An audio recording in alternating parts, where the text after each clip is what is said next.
The first book I did was called The Last Shot by Darcy Frey. The non-fiction book followed some players on the basketball team in Lincoln High School, along with the former NBA player Stephon Marbury. The first player the author followed was named Russell Thomas. It shows his struggle to improve his grades so he can play NCAA basketball. Unfortunately, Russell does not have the grades to play in the NCAA, so instead he tries to go straight to the NBA, which did not succeed. This book also shows how the former NBA player Stephon Marbury, who is currently playing in China, came up from playing at Coney Island to the NBA. It shows that he was brought up to act better than other people, so he still acts like that today, and that is partly why he's not in the NBA anymore. Another player who was briefly mentioned in the book is Sebastian Telfair. He is Stephon Marbury's cousin, and he also came up from Lincoln High School to the NBA, and he currently plays for the Minnesota Timberwolves. The next book I did was called Monster by Walter Dean Myers. It was also fiction. This book is about a 16-year-old boy named Steve Harmon, and while he is awaiting trial, he is in prison along with 3 other members of his gang.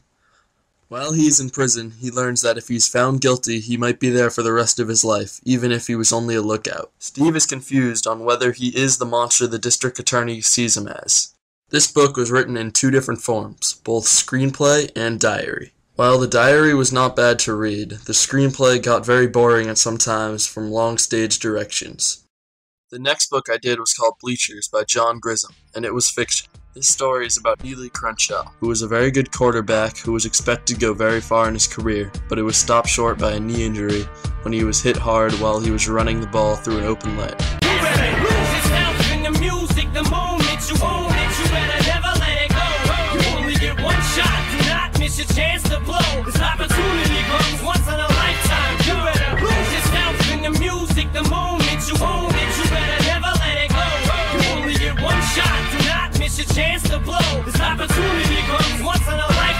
After this event, Neely stayed disconnected from all of his friends and family. He only returns when he hears that his old coach is dying. Neely goes up to the bleachers and is slowly joined by more and more alumni, and as they share their stories, they talk about their old coach and how much they liked him and disliked him. The next book I did was called Eagle Blue by Michael D. Orso. This took place in Upper Alaska, 8 miles above the Arctic Circle. This town was mostly remote except for their high school basketball team called the Eagles. They traveled around the country, entering and winning multiple basketball tournaments.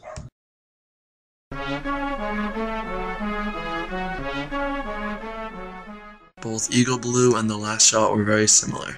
Both books were about basketball, and they both were non-fiction and followed a specific high school throughout its career. Both books also consisted of finding and interviewing the players, and rating based off their own findings.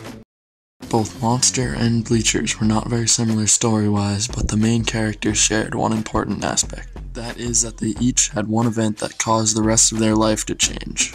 In Monster, it was when Steve was a lookout for a crime, and in Bleachers, it was when Neely got injured and that affected his whole career from then on.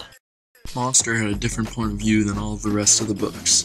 Monster was in both diary and stage play form. However, Eagle Blue and The Last Shot were both in the same point of view, which is told by the author. Bleachers was told in 3rd person. Who that, check out that flame. Who that, check out that flame. Who that, check out that flame, so don't worry about